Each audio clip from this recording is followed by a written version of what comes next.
up your volume. Because you're about to listen to The Sick Podcast with Tony Marinaro. 55 seconds left in the penalty, a minute and 27 seconds left in regulation time. Boston 4, Montreal 3. Lafleur coming out rather gingerly on the right side. He gives it into Lemaire, back to Lafleur. Oh! The sickest Montreal Canadiens podcast. You're in the ball! Sports entertainment like no other. Rejoint, on lui fait perdre la rondelle, une passe devant. Et c'est le dégagement et ce sera la victoire des Canadiens. Stanley pour les Canadiens, le 23e de l'histoire. You found the dogs!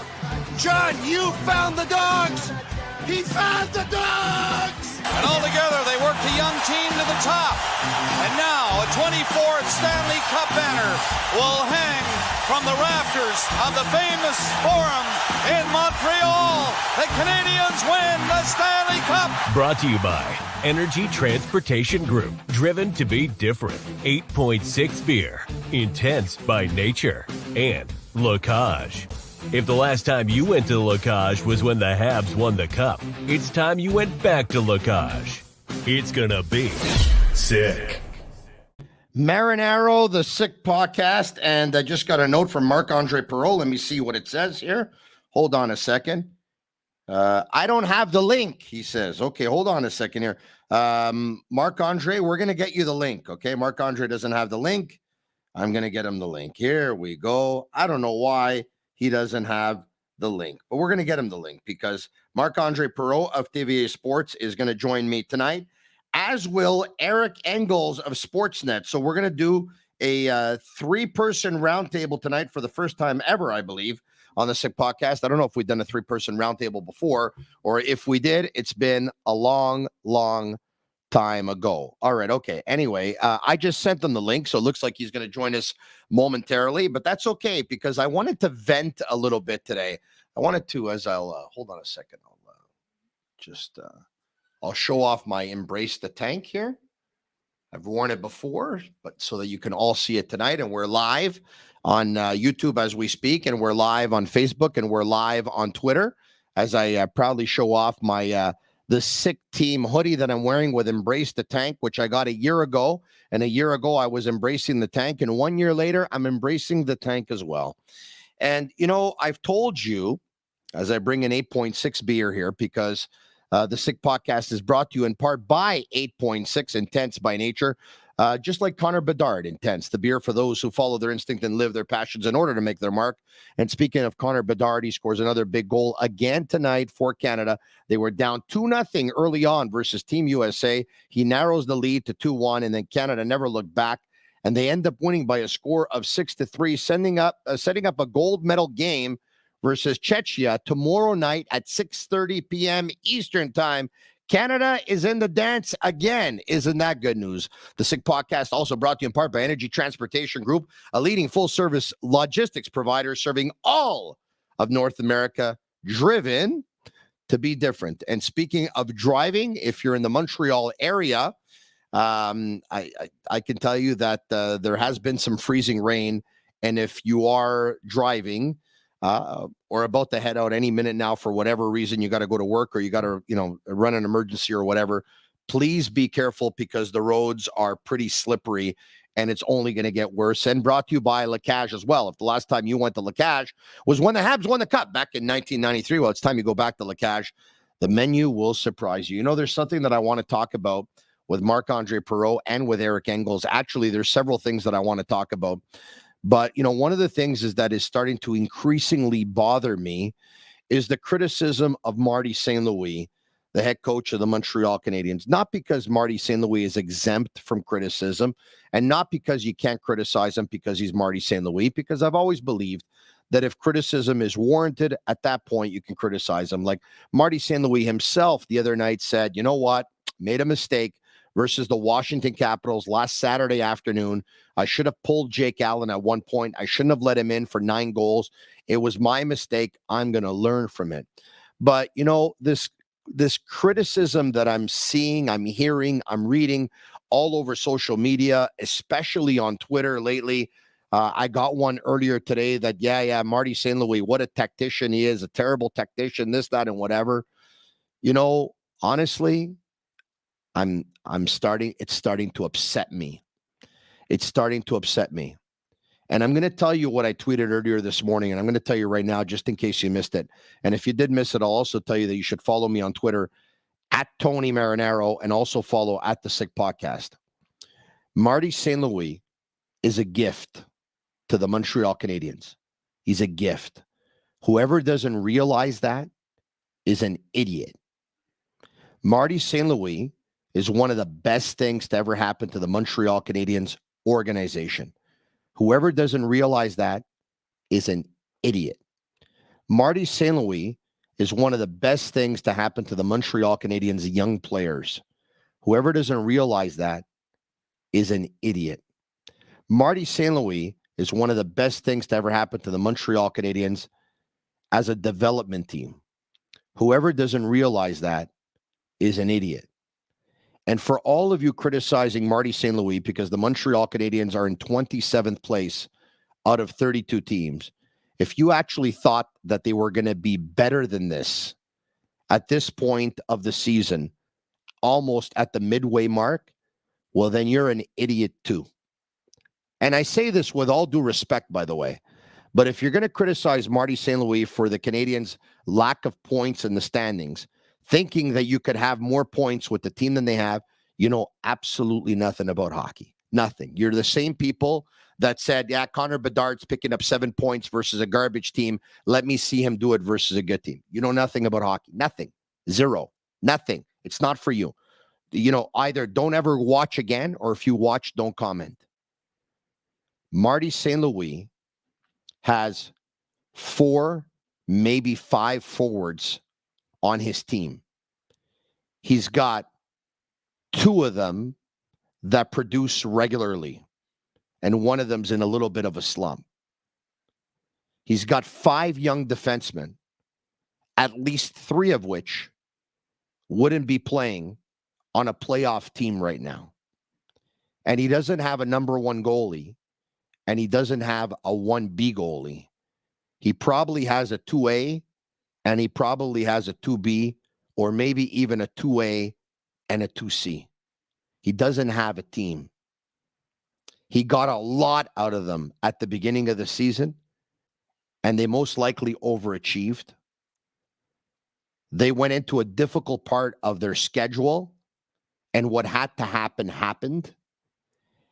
And for all of you criticizing Marty St. Louis, I'm not going to allow you to drive away a great teacher, a great mentor, a great educator, a man who is developing behind the bench and growing as a coach with each and every practice, each and every day, each and every game. And right now, he doesn't have a very good team. And one day when his team is going to be very competitive, he's going to be one heck of a coach. And I'm hoping it's going to be here. But for all of you who are going to try and drive him away, and all of you who know nothing about hockey and are going to hammer him for the Canadiens' lack of points in the standings, this sport is not for you. The reality is not for you. And this is where I come back to something that I wanted to see happen last year, and it didn't. And I believe the Canadiens made a mistake. And if they could go back, I think they would probably do what I suggested they do last year. And last year, Jeff Gordon, just like he did with the New York Rangers, had to come out with the rebuild letter, because the rebuild was very clear to me. And I'm sure the rebuild was very clear to Eric Engels, and I'm sure the rebuild was very clear to Marc-André Perreault. But to some of the idiots on social media ridiculing Marty St. Louis, making him look like a dummy, obviously the rebuild wasn't clear to them. So maybe if they would have put pen to paper and would have put it on all social media outlets and apps and whatever and all that stuff, issued a press release for everyone to read it so that everyone understood that the Montreal Canadiens were in a rebuild. Why do you think they traded Lehkonen last year, and they traded Kulak, and they traded Sherratt, and they traded Toffoli, and they traded them for draft picks and prospects? Most of the prospects not playing in the National Hockey League.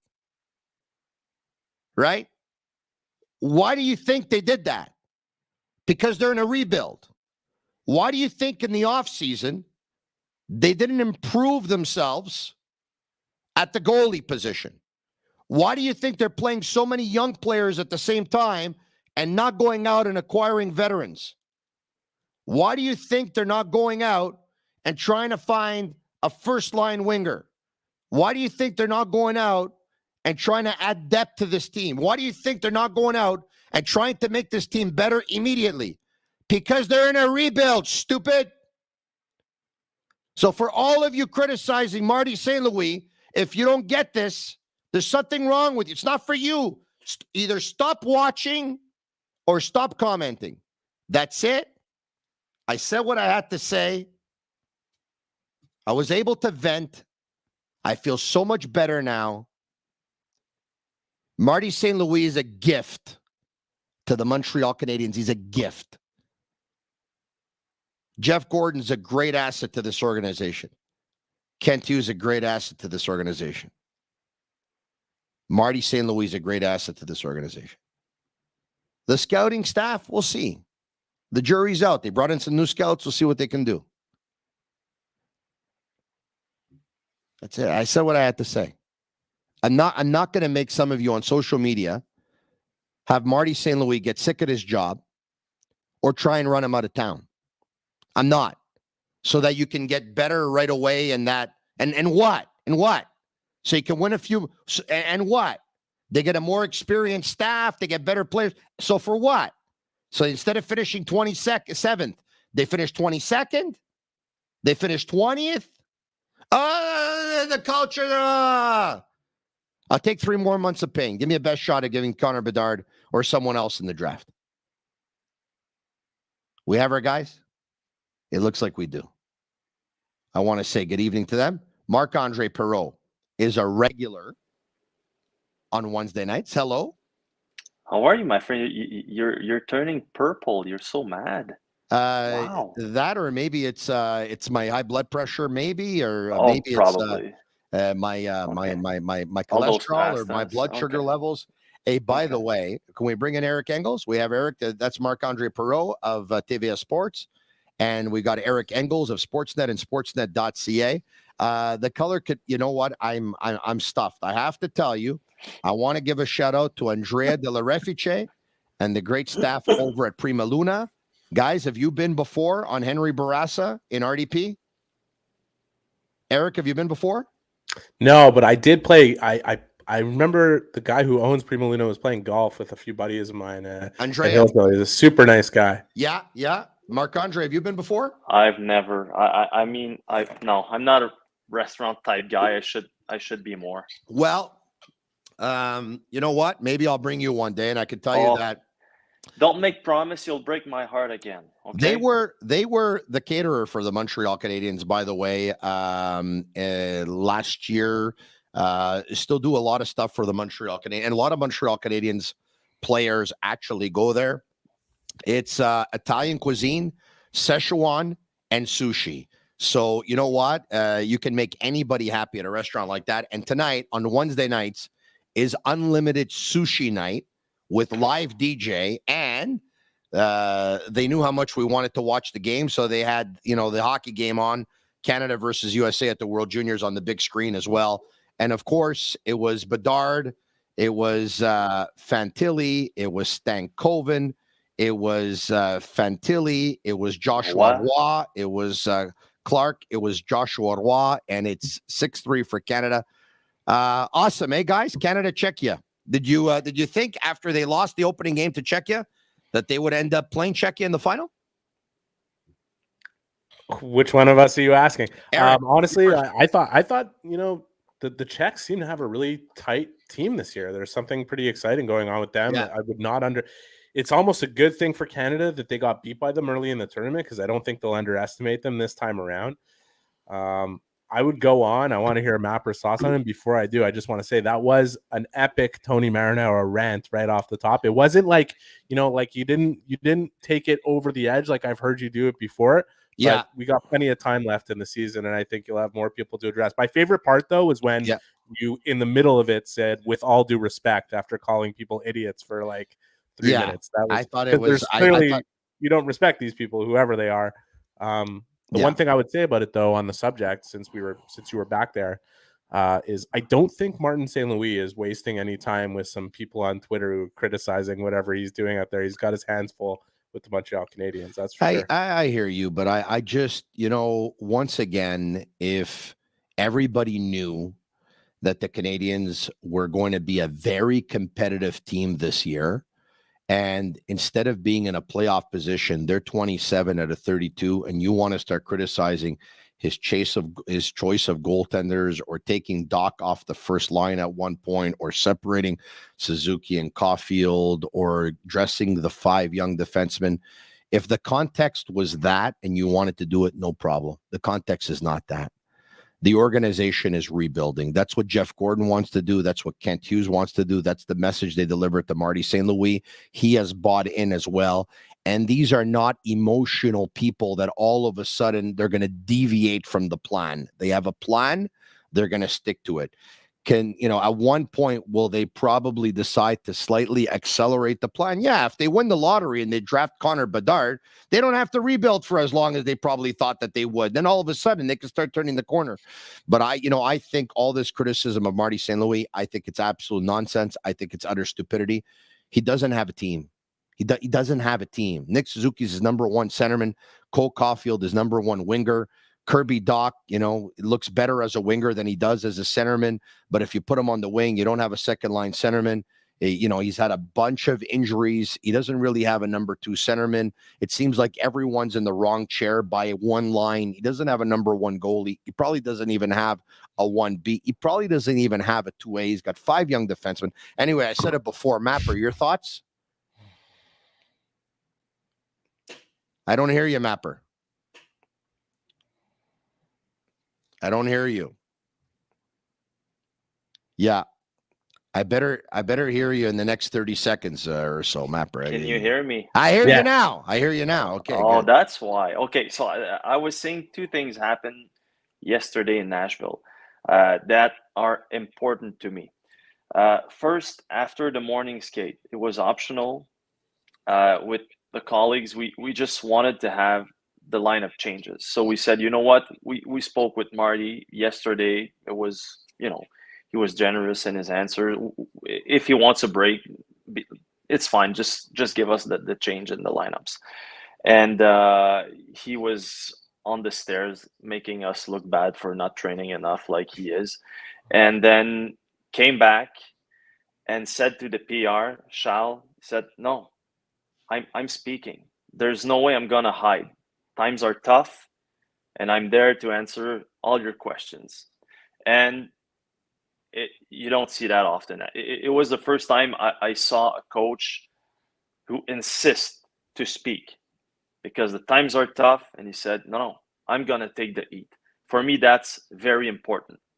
Second things, obviously it's a rebuild. And I said it after game 1 against Toronto. I said it for the next 2 weeks after that. I said, make sure you take those good moments and keep them with you because it's going to be tough. And you said it. It was a tough calendar for the Montreal Canadiens, and what had to happen happened. But if you think that they are happy with the way they are playing, it's not true. Marty St. Louis is pissed when a guy who built his career, who had an Hall of Fame career because of his grit, his will, and he's saying that there are too many passengers on the team. I mean, it got to make him sick. And after the game, I saw Jeff Gordon near the dressing room. Okay, they went to the bus because they were leaving, but I'm pretty sure they had a conversation with the coaching staff and Jeff Gordon, and they are not happy at all. I mean, it's good. The rebuild, they're going to lose game. They know that. But the way they're losing right now, it's ugly, and they are not happy. when he's saying that his PK can do crap, I mean, it's 12 goals in 6 games. And we can add one because Brendan Gallagher just had 1 foot on the ice. So let's say it's 13. They can't protect. They can't play PK. And in the D zone, it's horrific. So they are not happy right now, even if it's a rebuild. I have two things I want to say. The first is that, Tony, you're very lucky that you have Mapper on your show regularly, because he's the most traveled reporter on the entire beat. You know, I wasn't at the game in Nashville. It's one of the trips that we elected not to do once Ovechkin scored his goals. Tampa, Florida as a back-to-back didn't make a whole lot of sense. Was going to go to Washington, Nashville. Mapper is on every single trip pretty much, except for the Saturday night games, if I'm not mistaken, because Renault is there if Tevez is on the road. But he, you know, for him to bring that insight right off the top and what he just said is one of the reasons why you should follow this guy. That's a very insightful thing to say about the coach being offered the day off. The media, Chantal or Charles Seguin, who works for them, will come to us and say, do you need the coach today? Which generally they will almost never ask us that, because they know we need him pretty much every day. Yeah. But, you know, after a while, like you said, if he was very generous with his answers the day before, and he's been speaking day after day.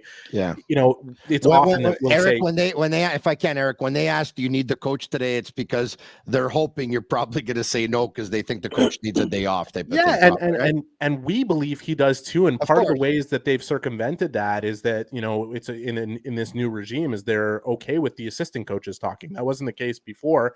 And we always said to them, you know, we have no problem giving the coach the day off if you want to make one of the assistants available. Because the fact is, even if Eric Engels at Sportsnet writing something doesn't need the coach, or Marc-Andre on one day doesn't need the coach, maybe the guy from RDS does.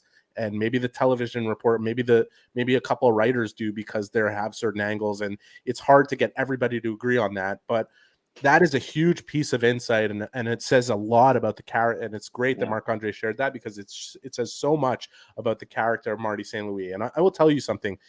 I watched the game from home and wrote about it last night. And what I wrote was that this is the biggest challenge that Martin St. Louis has faced as coach of the Canadiens, because, like Marc-Andre was just saying, they don't care about the results, and they haven't cared about the results from the beginning, even when they were positive for the first 2 months of the season. The process is what matters, and the process right now is not good enough and not to the standard that they've established for themselves. And I will promise you, just like Marc-Andre just said, that Martin St. Louis takes that very personally. So what I wrote last night was that this is the biggest challenge he's faced, because this isn't somebody else's mess that he has to clean up now. This is his. And the second thing is not only is it the biggest challenge that he's facing as coach of the Canadiens so far, it is also the biggest opportunity that he and his assistants have. And that opportunity is to treat this like a simulation, because right now the pressure is not on them to win. In fact, their fans would like them to lose as many games as possible, and they know that. But this is important for them to figure out how to get out of this dovetail, this tailspin that they're in, to correct the process as fast as possible, because there will come a point down the line here where the games do matter and wins do matter. And this is a learning opportunity for Martin St. Louis and his staff in order to how to get out of this fast, so that when it does matter and when the pressure is on to win, they know how to handle it. Because even on good teams where everything goes well for a season, even like the Leafs earlier this year, or whoever you want to look at, that's one of the elite teams in the NHL. Boston hasn't hit the skids yet, but every team goes through a period where they lose 6-7 games in a row, or things are just not going their way. And you have to, if you're a good coaching staff, find the ways out of that quickly. And even with this team with low expectations, this is the challenge that Martin St. Louis has in front of him, but also the biggest growth opportunity for him as a coach so far in Montreal. And it's a good thing, because we talk about the development of the team all the time. The development of the coaching staff is real. They have 3,600 games of NHL experience between them as players. As coaches, they have 315 in the NHL. That is very little between four guys. And there's no doubt, but there's no urgency to have an experienced staff right now, because the objective is not to make the playoffs or to win the Stanley Cup. This is the experience they're gaining, right? Correct. It's experience they're gaining, and hopefully when the team is going to be competitive, that the entire staff is going to be able to match that level of competition. And if they're not, there's going to be changes at that point. But here's the deal, guys. I'm sure Marty St. Louis would like to win every now and then. Everybody who coaches does. Everybody who plays does. And I'm sure, you know what? If he's going to lose, he'd want to lose 4-3 consistently instead of giving up 6, giving up 7, giving up 8, giving up 9. Here's the deal. Marty St. Louis, in all of his 5'7", was the ultimate gamer that we've seen in the history of the National Hockey League. If he wasn't number 1, he was a top 10 on everyone's list, and twice on Sundays. He's got 4 or 5 guys on his team that play a game in every 5, that don't go to the net, that go through motions, that don't have a heck of a lot of heart on the ice, and that lack a lot of consistency. It must drive him crazy. And when Jeff Gordon went to see him, he probably said, Jeff, I know we're going to lose, but I'm about to lose my mind here because I can't take these 2 or 3 or 4 or 5 guys. And he's probably saying, you got to get them out of here. And Jeff's saying, Marty, I know, but we're still hoping that they can bottle together a couple of good performances and we can get something for them at the deadline or the week of. Don't you think that's the conversation? But there's a lot of ways of losing. And right now it's unacceptable. And again, when Marty St. Louis is talking about passengers, it must drive him crazy. And he said 2 days ago, so before Nashville's game, he said, my patience is it's going away. And I think he lost patience. I think I was not there, but we waited so long for Marty St. Louis after the game, and they had a bus to catch to get to the airport. It took like 20 minutes. So something happened. And I think there's something's coming. Some decisions are coming, but there's too many guys who are not playing hockey right now. Some guys probably we won't see them again on the lineup. Defensively, and I don't want to, pinpoint Joel Edmondson, but the play on Novak's goal, to me, it shows what's happening with this team right now. A talented guy like Joel Edmondson cannot lose a fourth liner as easy as that and giving him a free pass to the net. The goal, the Yossi's goal, I mean, all the guys were on the same side. You learn that at what, 6, 7, 8 years old? Wingers, as much as possible, they take the Ds or, whatever. The way they're losing right now, it's unacceptable. So, yeah, and he's you have to crazy. fix it quick. And you have to fix it quick, not to change the result, but to change something like what you just said, because Joel Edmondson is a valuable piece to the Canadians while he's here. He's a great guy, great player. So I don't want to... No, and a valuable piece potentially on the market. And right now, people are going to evaluate Joel Edmondson's game and look at his individual mistakes and say, what's he doing with that? But at the same time, you have to keep things in context. Joel Edmondson is playing with a kid on a nightly basis, no matter who he's playing with. He's playing with somebody who's playing their offside on a nightly basis. He's being asked to play in a role that he will not fill on another team if he gets traded. It's one of those situations where if you want him to show better as we approach the deadline, which right now, given how few veterans there are in Montreal, there's no urgency for the Canadians to trade Joel Edmondson, but he does represent an opportunity with one more year at $3.5 million, which is a well-covered subject, that he could net you a very valuable asset and a future for the team. Are you in a rush to trade him? No. Are you going to trade him if his value is lower than you expect it to be? No. But there will be significant interest in this player as we move towards the deadline, and the scouts will keep that stuff within context, but he's going to look worse and worse if you don't fix the issues generally, because when one guy looks that bad on one play, it's typically because 3 others are not doing what they should. And Eric, he doesn't have Patrick Roy behind him to mask warts either. But totally agree. And I just want to be clear. I don't want to throw a rock to Joel Edmondson. I mean, he is a very important part of this team. To me, it's one play. I get it. But let's throw one at Mike Hoffman for a second here, because when we're talking about passengers and the type of game that I saw last night from my couch, again, I wasn't in the arena, and there is some nuance missing when you're not there. Like, you don't see quite as much as what Marc-André would have seen from the press box. But I'm telling you right now, I watched this player play, and there are some shifts where he gives it his all, where Canadians fans would not even give him credit for how hard he actually works. He made a great play to set up Gallagher in garbage time. It didn't end up mattering. He made a play where he came back and somebody pushed Montembeault and he jumped on top of him. But he has a giveaway on one of the goals like that is just so careless. And you're just like, how does this happen from shift to shift where you get something so good from him and so bad? Like Armia, same thing. And Marty talked about losing his patience, the patience that he has exercised from the start of the season. Like he gives Armia the best opportunity he could possibly give him, and an opportunity that no other coach essentially would. To Hoffman with as 0 well. goals on the season. I think Armia's worst game of the season came next to Caulfield and Suzuki, like literally. And this is a guy that I would have lobbied and said, you know, if you put him there, he might actually play well. Like, yeah, but what did you guys expect from them? That's the question. What did you expect from Mike Hoffman, but scoring goals? What did people expect from him? It's been the same thing all of his career. So why criticize him for, you know, making mistakes sometimes, not back checking as hard, not taking hits? I mean, it's the effort though. The effort though, Mapper, has to be there. And as one of the older guys on the team, that's you know, totally if they're going to pay him his, what did you expect? What is he, 4.5 or whatever it is? But yeah, but okay, you know what do you expect? Let's put the cards on better to Armia. Let's put the Armia is the guy that now we know everybody has talked his potential. All he has had is potential. He has never realized his potential. Exactly. But the Jets traded him for pretty much nothing. So what did we expect? So now we started with Hoffman. We're talking about Armia. Let's put the cards on the table, okay?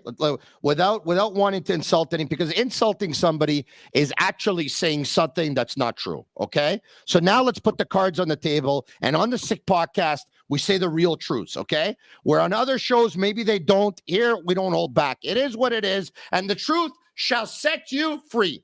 Hoffman, Drouin, and Armia, Hoffman, Drouin, and Dadonov. They talk about playing a 200-foot game. They play a 50-foot game on 200 feet. Don't give me an example or two of one guy actually playing a 100-foot game for 2 shifts out of 1,000 shifts. I don't want to hear it. Hoffman, Drouin, and Dadonov play a 50-foot game. They play a game that when they have the puck, for the most part, they're interested. When they don't have the puck, for the most part, they're not interested. They play a game where they go through a lot of motions at this stage of their career, and sometimes it looks like they're working, but they are pretending to work. Now, Yoel Armia and Josh Anderson, even for that matter, they play one. Anderson plays 1 in every 4, and Armia plays 1 in every 8. So what do we want? Jake Evans, I think, has a couple of points. Pizzetta, God love him, he's limited. He is what he is. So what do we want from Marty St. Louis? But what if we would give this team to Scotty Bowman, they would be a playoff team? No. And this is what's driving Marty St. Louis crazy.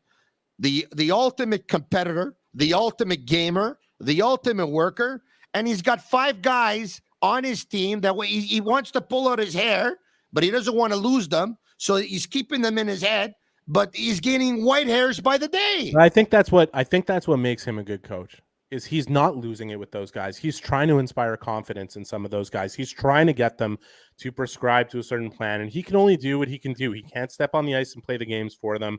You never want to hear a coach say those things. Like I remember towards the end of Claude Julien's tenure, he kept saying, I can't get on the ice and play the games for them. I don't think anybody wanted to watch that anyways.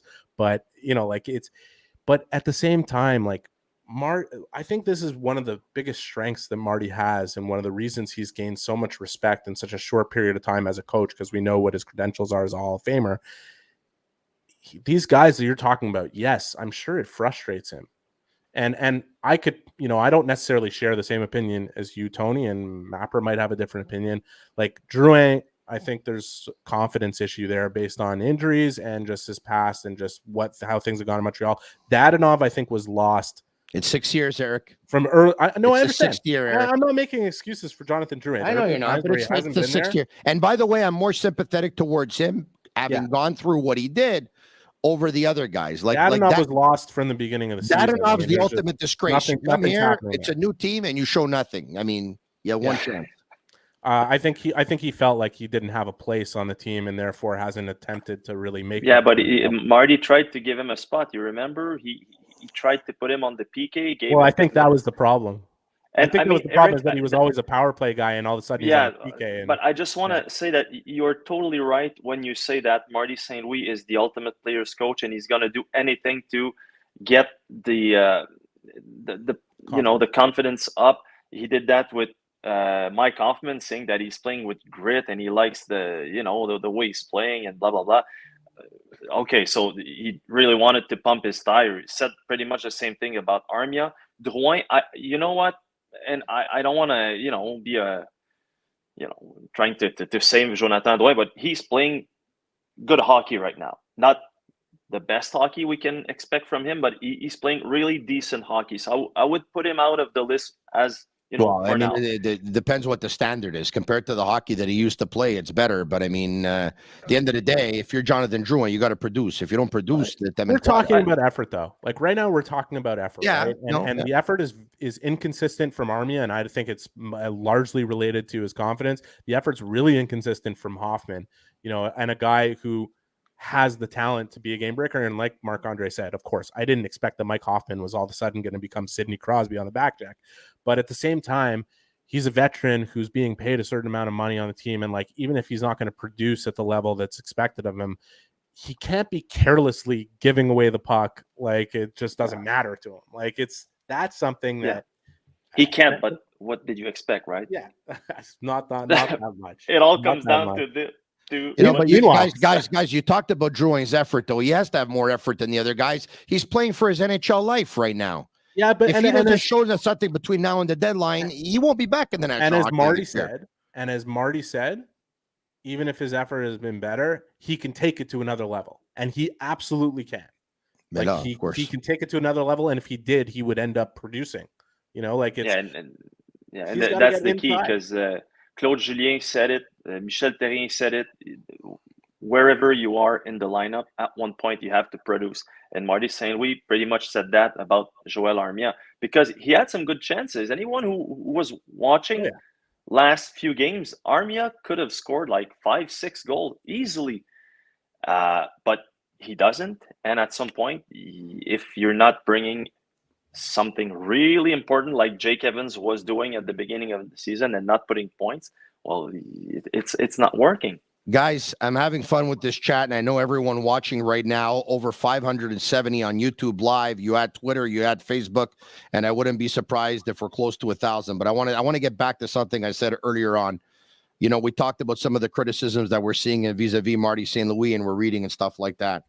I believe the organization made a mistake by not issuing a rebuild letter a year ago, or at least in the offseason or before the season. Do you agree or disagree? We'll start with you, Mapper. Well, did we really need a letter? I didn't, but clearly those who are criticizing St. Louis do. Yeah, but I mean, when you're using a word or you're doing that, you expose yourself to other kind of criticisms. I mean, it's obvious. It's obvious that the team is rebuilding, and no, I don't need a letter. A short answer. Eric, yes or no? No, don't need the letter, and it is obvious, and you don't need to cater to the minority either, because I really do think that the majority of Canadians fans understand this really well. It just so happens that the people who don't, you hear from them more, because it's always those people who are the loudest, right?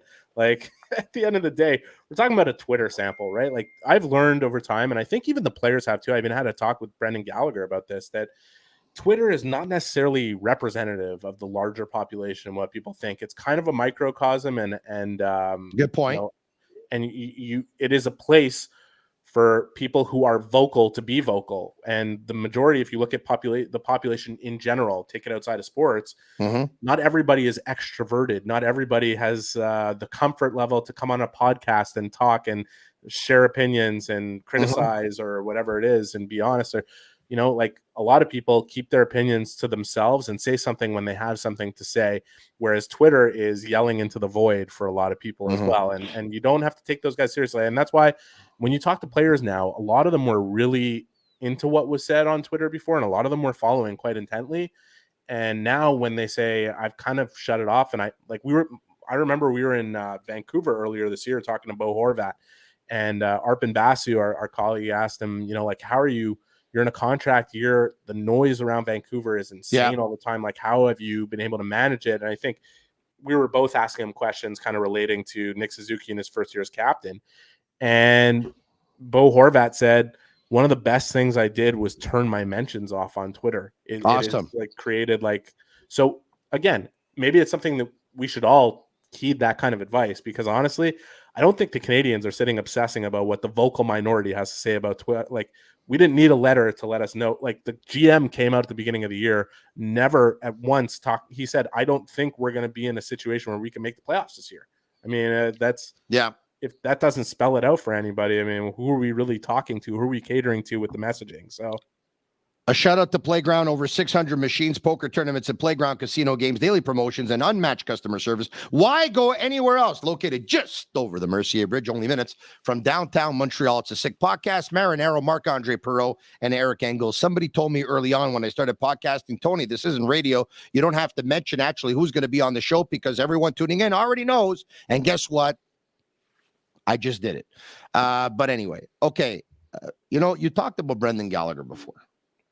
This is not going to be a popular thing that I'm going to say. And I often say things that aren't popular, and I'm going to say them anyway, because I have no reason. I have no way of actually proving what I'm actually going to say.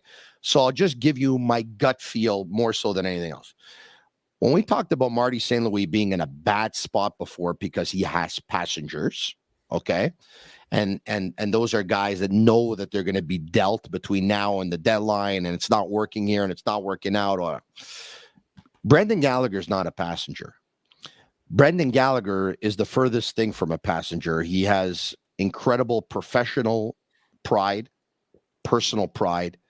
He wants to win, and he's never won the Stanley Cup. Joel Edmondson is the same way, with the difference being that he won the Stanley Cup. I think David Savard is a guy who leaves everything on the line, with the difference being that he too also won a Stanley Cup. You think those guys really want to be part of a rebuild deep down inside? Like, Brendan Gallagher will never admit that he loves Montreal. Do you think he wants to be here knowing that the team is going to finish in the last 5 or 6? This guy wants a chance to win a Stanley Cup. He's not going to say it publicly because he's just a Montrealer through thick and thin. But that has to be tough for Marty St. Louis too. And, you know, like, and the thing is, if Brendan wanted to go somewhere, they might not be able to trade him because his contract's too high.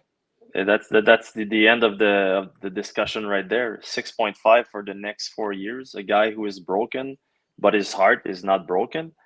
Does he want a chance to win the cup? 100% chance that the answer is yes, because they all want to win. They all want to have their name on the Stanley Cup.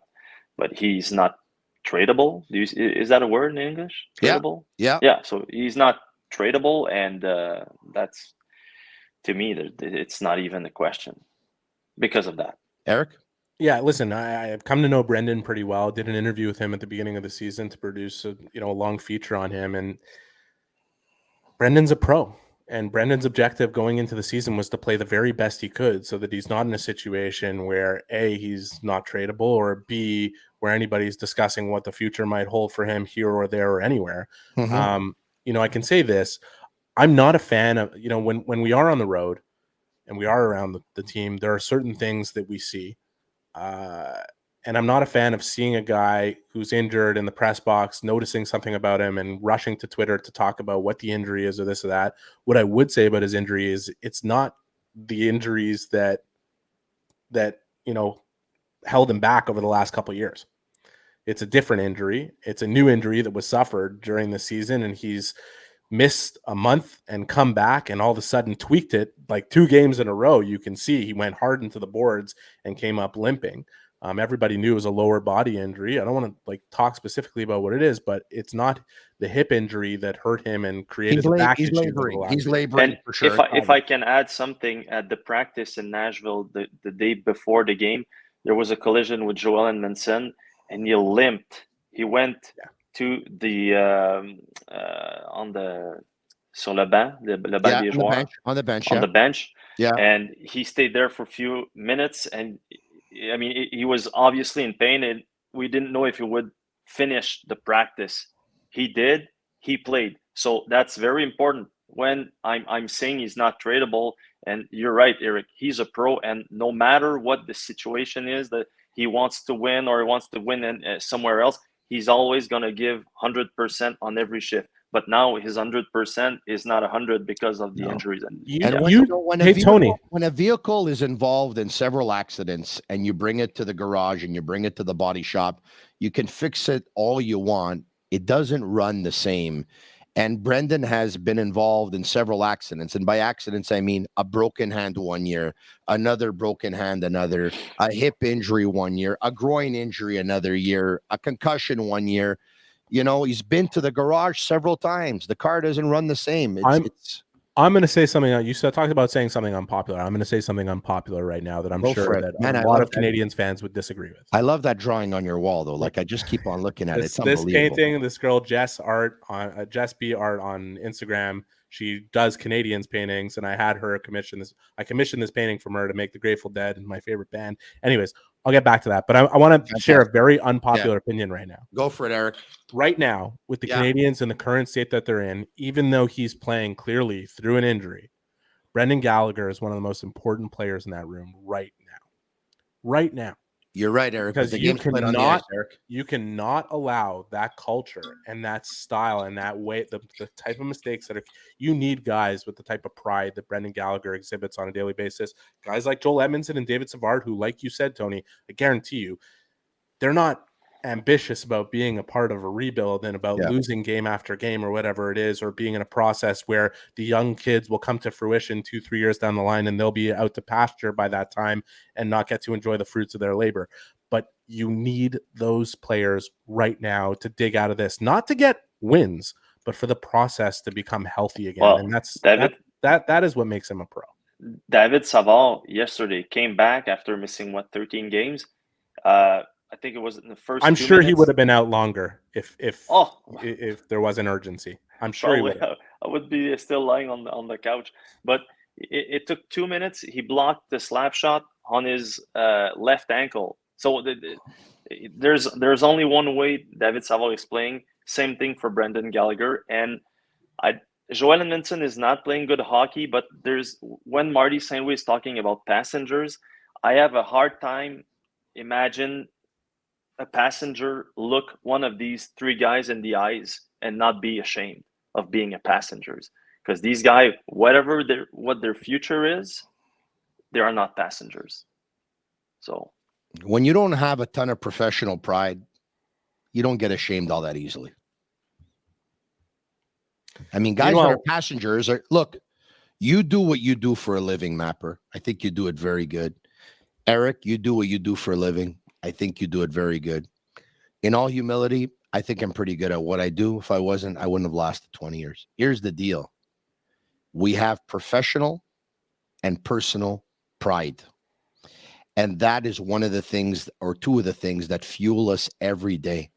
We take a look in the mirror every day and we say to ourselves, that I do the best that I can do today. And some days are better than others. And when we admit to ourselves that today wasn't our best day, we make sure that the next day we come back, we not only give 100%, we try to give 130 or 140. So we try and make up for the day before. That's professional and that's personal pride. Wanting to be number one at what we do, no matter what the situation or what the circumstance or what the budget or what no budget or whatever. We're fueled and wired that way. I believe I can say that, speaking even for you guys, all right? Some of the players that we talked about, man, they don't have it. I don't know, man. I don't think any guy who makes it to the NHL does so purely on talent. It's too good of a league. You don't hold on a second, Eric. You don't think that some guys have made this league because they're just so good at what they do, and not because they love what they do, and not because they work so hard at what they do. You don't think some guys make this league on talent alone?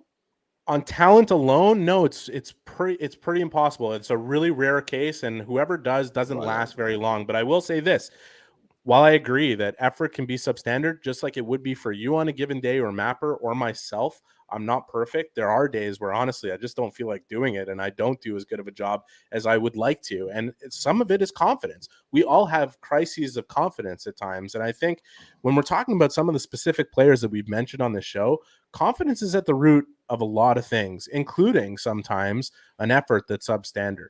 If you don't believe in yourself to the degree that you need to, sometimes it's really hard to give your best effort at it. Yes, for the most part, I agree with what you said. I think we all try to show up the next day and give 130% if we were at 70 the day before.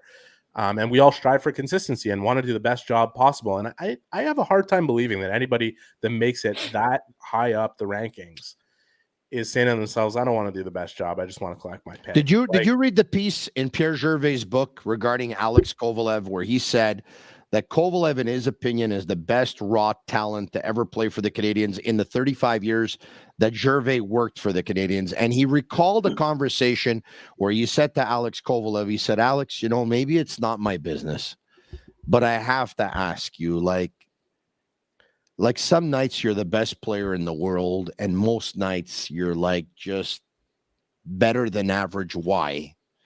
And Kovalev looked at Gervais in the eyes and he said to him, he said, if I'm going to play the way I'm capable of playing, they're going to want that every night. And he chose to be a racehorse who paced himself instead of being a thoroughbred a la Secretariat. I think he said that if he scored 2, they'd want 3. If he scored 3, they'd want 4. Look, I don't disagree. Players can become disenchanted with the whole thing, especially when the expectations become that they're going to be superhuman every single night and they've been put on this pedestal, and it's a hard pedestal to stand on in that spotlight. And not everybody is made for that. There's all kinds of reasons why effort wanes eventually. And yes, they get paid a lot of money to play a game, but we shouldn't diminish the mental wear. I'm not apologizing for these players. And yes, there are nights where you, me, Marc-Andre, anybody on the beat is going to have to say their effort was substandard, and people should know that it was substandard. But at the end of the day, there's a lot of things that go into that. And I look at Alex Kovalev specifically. Like, think about Alex Kovalev and what it took for him to get to the NHL, what he lived through in Soviet, communism era, where he was living as a young kid, like torn away from his family in a dorm with rats, around, and playing hockey, and like didn't know if he'd make it out of the country, and coming over here and winning the Stanley Cup as a young kid. He had success very early, and then to continue on. Like, anyways, I just think there's a bunch of things that go into this. Like, I look at all that is Drouin true. Specifically, like, he gets slaughtred in this market. No, like, all that is true. When he's playing well, he gets slaughtered. Like, all that is true. And I could be wrong here, because there's never been anything to actually prove that what I'm going to say next is actually true. And there's never been anything to actually prove that it's not true. I believe Alex Kovalev was born with a gift. And I believe there are some players in every sport, there are some players that are born with a gift. Lionel Messi, I'm sure Lionel Messi works very hard. I think Lionel Messi was born with a gift from God. God gave Messi to soccer, to football. And I think God gave Kovalev a gift. And there's, once again, doesn't mean I'm right. I mean, I could very well be wrong with what I'm saying here, but I think some players are born with a gift, and I think he was one of them. But I don't think any player go to the rink and saying, well, tonight I'm not going to play 100%. But there's one thing. A hockey team is like a society. So when your goal, and you just live to get to the NHL, when you get there, the challenge is, to keep on wanting more. But for some guys, it becomes normal. Like for us, being beat reporter, doing a show, it becomes normal at some point. And it's not anyone who has the will to, always get better, taking a hit to do the next extra thing. It's just normal. You can't expect the same thing from all the people.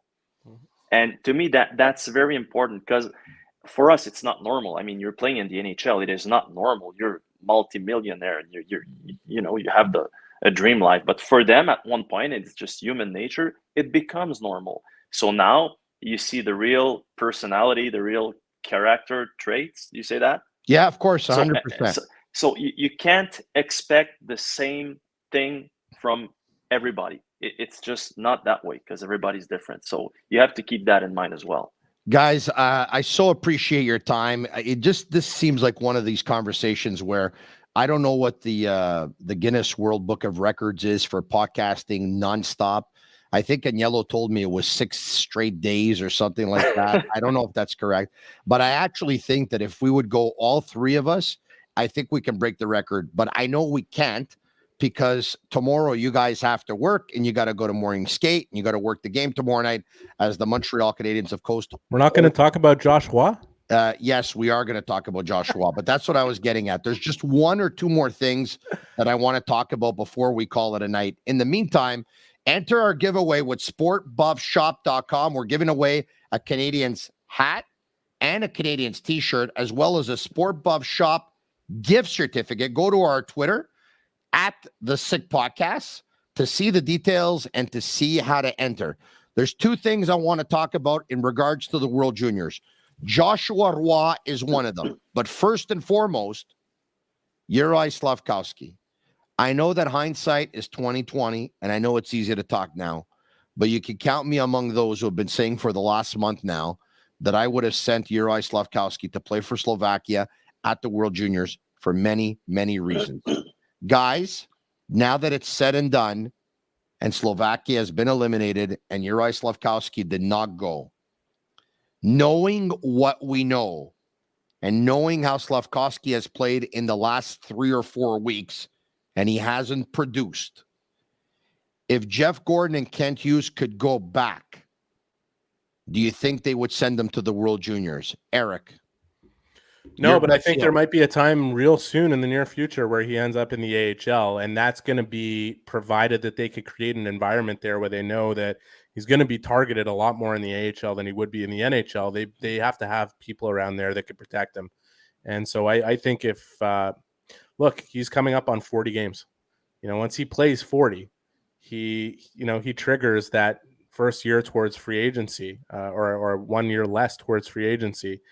And I don't know if tomorrow will be his last game in Montreal before he goes to the AHL. And I don't know if the Canadiens really care about that whole situation, because even if they send him there, I think they'd like to give him another look in the NHL before the season ends, see what the progress has been.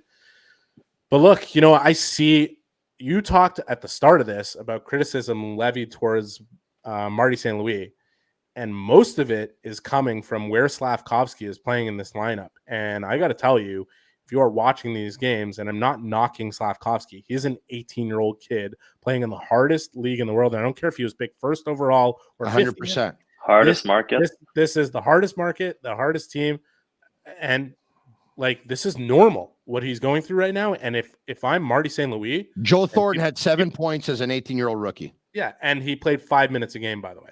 Yeah, I have no issue if people want to direct the criticism towards me on this one, but I'm going to tell you right now, if I was coaching the Canadiens, I would not be giving him higher opportunity than he's getting right now. And I would be very seriously contemplating giving him the opportunity now to go down for a series of games. I don't know if it's 2 weeks. I don't know if it's 2 months, whatever it is. But I know this because I spoke to members of management about it.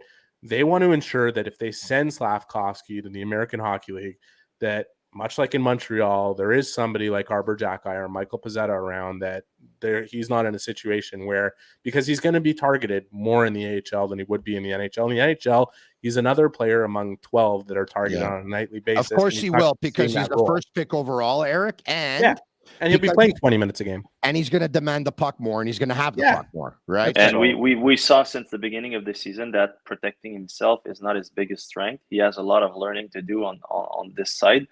I was a fan at the beginning of the season, so before the season began, to send him in the AHL, because Eric said it. I mean, he's 18, so basically, remember we had that whole debate, you and me. Yeah, and I mean, at the end of the day, I think they were right starting him on the NHL. But let's not forget, he could play for the Rouyn-Noranda Huskies for the next 2 seasons. He's a kid. Yeah. So, Mapper, I think they were worried about 2 things, okay? And not that they're worried about public opinion, But if they would have started Slavkovsky in the American Hockey League right away, the whole market would have said, "Oh my God, bust! They screwed up with this kid. He's in the AHL." That's number one. I don't Number know. two, I don't they know probably that. were worried about his confidence. How will he react if they send him to the NHL? But guys, having said all that, I don't see what the drawback would have been to send them to the World Juniors. There's no one who's going to change my mind on this one. They made a mistake by not sending him. You could have only fair opinion. But it's easy to play the Monday morning quarterback, and they thought at this point that it was not the best thing for him. Would they do it differently, knowing what happened in the last few weeks? Maybe, probably, but I'm with Eric on that. I think he's gonna need to go down for a few games because it's just too much. And right now, you're not. And he's a great kid, and he's a hard worker. Yeah. I have no complaints on that.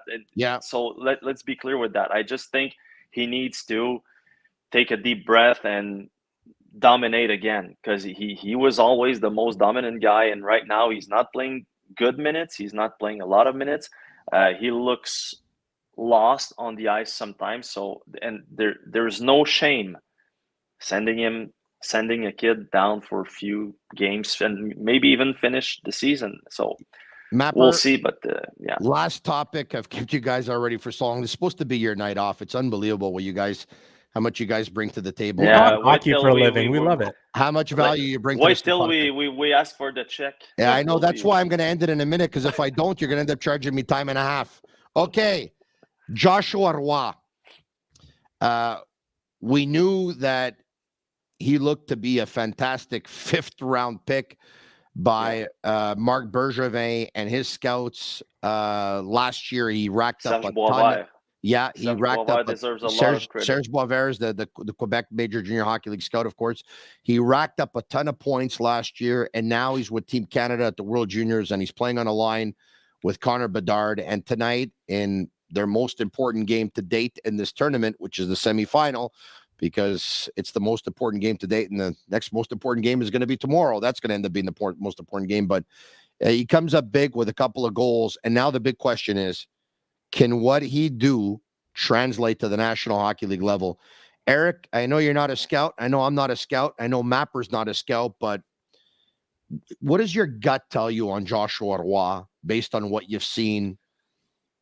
I mean, we talked about talent before. This kid's got hands. Listen, I know you want to get up and out here, but I have a little bit of a story to share here about. Hey, listen, okay?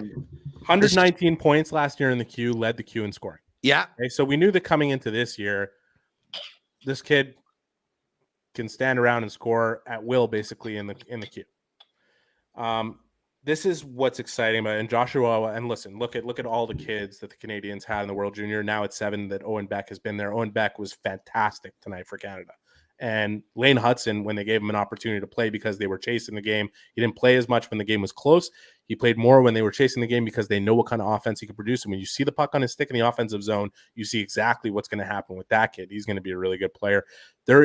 But the main theme of the Montreal Canadiens season here is development. So I'm going to tell you a story about Joshua Roy and development. Yeah. Because not only did he take on the personal approach of losing a lot of weight coming off the season because he was told, hey, like, that was time the to get key. Serious. Okay, great sign. And like Marc-André said, recognizing the talent, Serge Boisvert deserves credit. Scouting, great. Development, though, okay? People on the Canadiens development staff went to go watch Joshua before the World Juniors in the Q and noticed, look, he's racking up points, but he's not doing as much of the dirty work. And it's reflected in the analytics they're collecting on his game. That's a label that a lot of Quebec-born hockey players who play in the Q have had going back 30 years. This is where it gets good. Because Joshua can stand around on the sides, wait for the puck to come to him and bury it. Like you just said, the thing that you noticed tonight, the hands, clearly great. This is what I like. Canadiens development staff sees him, says, he's not getting involved on the inside enough. He's not doing this. Is it reflected in the numbers? Yes, it's reflected in the numbers. Let's have a conversation with him because we want to tell him, we're not looking for you to be the leading scorer of the Quebec Major Junior Hockey League. We're looking for you to become an NHL player. And this is what you're going to have to do in the NHL to become an NHL player. So what does he do? He takes that and starts instituting it immediately in his game. And all of a sudden, the analytics show that he's doing it properly. And he almost like the same conversation that Scotty Bowman had with Steve Yzerman, who said, "You're a fantastic individual player, but we don't want you to be the point getter that you are and the individual talent that you are. We want you to be a Stanley Cup champion." So to wrap up the story, he's got 119 points last year. He's got 43 this year through whatever many games, way less games played. 26. He's scoring at will. And he starts doing that other stuff that you need to do in order to be a real effective NHL player. And he goes to Team Canada, and they see him as a fit on a line with the best player in the world at that level. And not only that, they see him as an elite penalty killer, which clearly he exhibited in this game. You talk about the hand standing out to you. Let me tell you what stood out to me watching Joshua Roy play this game and play this tournament so far. He's doing all the dirty work on his line. He's the guy digging the puck out of the corner to give it to Bedard. He's the guy setting up the play through traffic. He's the guy who, when he scored his goal, slipped right through two defenders in the home plate area of the slot. If those are the habits that are developing with this player, and this is what the development staff specifically focused on with him in the lead up to the World Juniors, something right is happening here, and it should be the most exciting thing for Canadiens fans right now, because this is the most important process that the entire team is entrenched in. And it's not just Roy, it's Beck, it's Hudson, it's Kapanen in Finland, it's Engström with Sweden, it's all these kids that are there. It's Adam Nicholas on the ice with the Canadiens on a daily basis, working with their players and their young players. Look at how Caulfield has developed in the NHL outside of just the goal scoring. Does he have work to do in his own zone? Yes. Is he becoming better defensively up the ice? 100%. He's becoming a much more complete player. So when you talk about Marty St. Louis off the top, and you talk about development and all these things, Joshua Roy is a phenomenal example of how this is changing now. I've liked him more than Shane Wright in this tournament. He's been great. It's a no-brainer. And one more thing, and it shows he's a good kid. And there's a lot of good kids. And I just wanted to share you something happened in Arizona, Tempe. The team is traveling. It's 10 o'clock. I go to the gym. Who's there? Jordan Harris, Uri Slavkovsky. 10 o'clock. After having the lunch. So what I wanted to say, because the Eric stories is great, and I just wanted to add that Joshua Roy is a good person, good kid, and he's becoming a hard worker. And there's a lot of good kids and hard-working kids in the team, and that's very important. I go to the gym every day too. The Wi-Fi is really, really strong there. I mean, I can tell you're pumping a lot of iron. Yeah, I'm pumping all right. Hey, guys. A lot. Does a fork is made with iron, or? Oh my God. Marc-André Perreault of TVA Sport, Eric Engels of Sportsnet and Sportsnet.ca. Roger Delaney says Mapper and Eric, two favorites on the same show.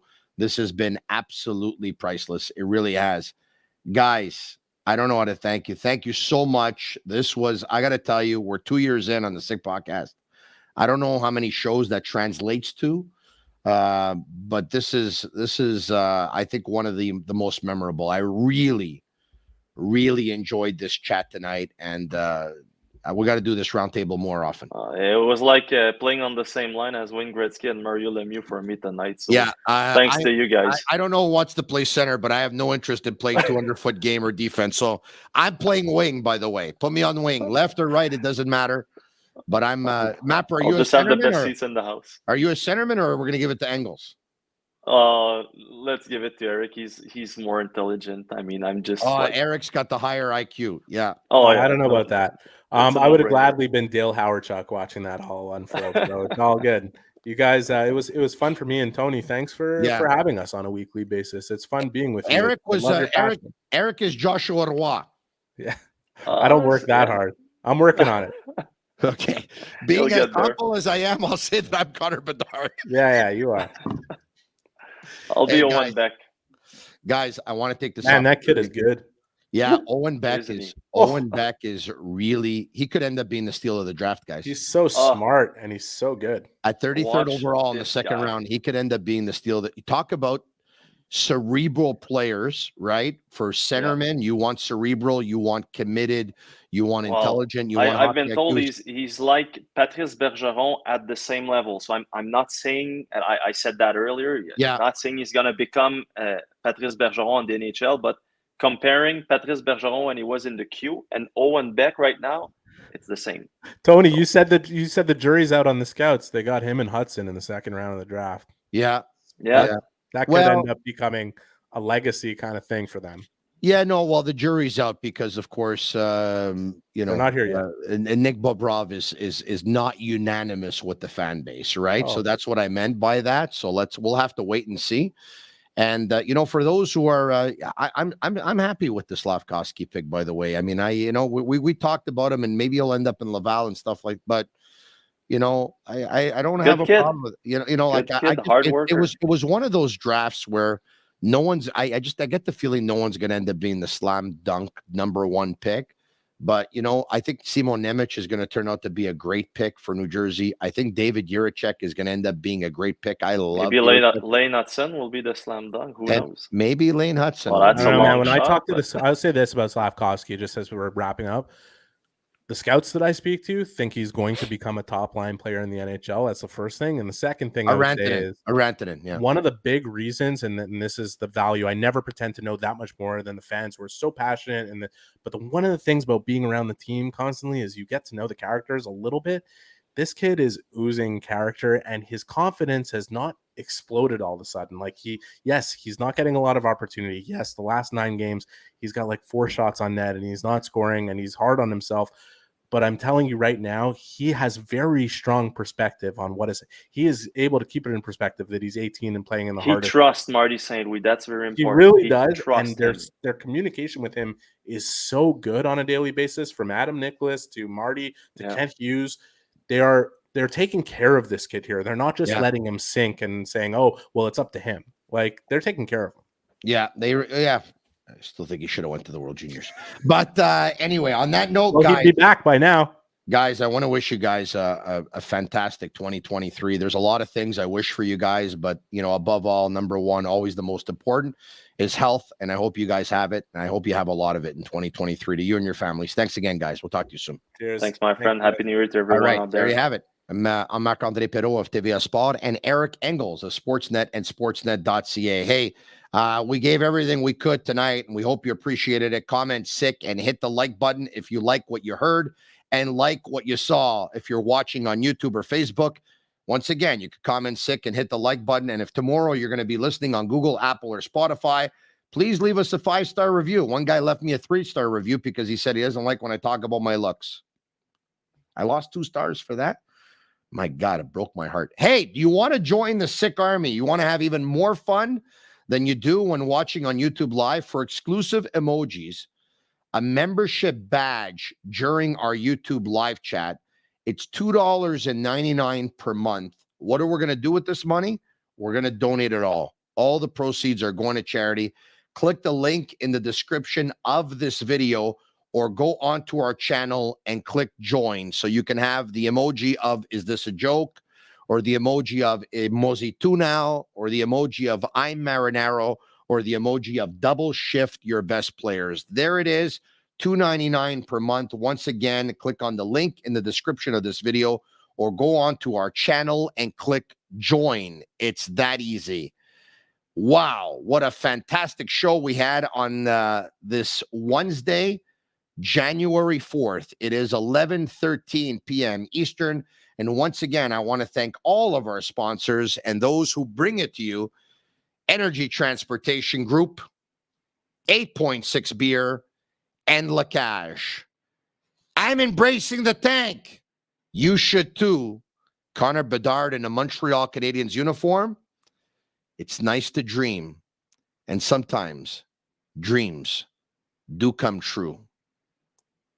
Tell your friends about the Sick Podcast. Tell them about me. Tell them about Agnello. Tell them about Sammy. Tell them the podcast gets more and more sick every day. Have a sick night. I'll be back tomorrow. Same time, same place. Hopefully talking about a Team Canada gold medal win at the World Juniors. and another Montreal Canadiens loss. Please, God. Connor Bedard. Please. Ciao for now. And that's a wrap. Hope you don't miss us too much until next time. Follow the Sick Podcast with Tony Marinaro on YouTube, Instagram, Facebook, Google Play, and Apple Podcasts. The Sick Podcast is brought to you by Energy Transportation Group, driven to be different, 8.6, intense by nature, and La Cage. If the last time you went to La Cage was when the Habs won the Cup, it's time you went back to La Cage. The menu will surprise you.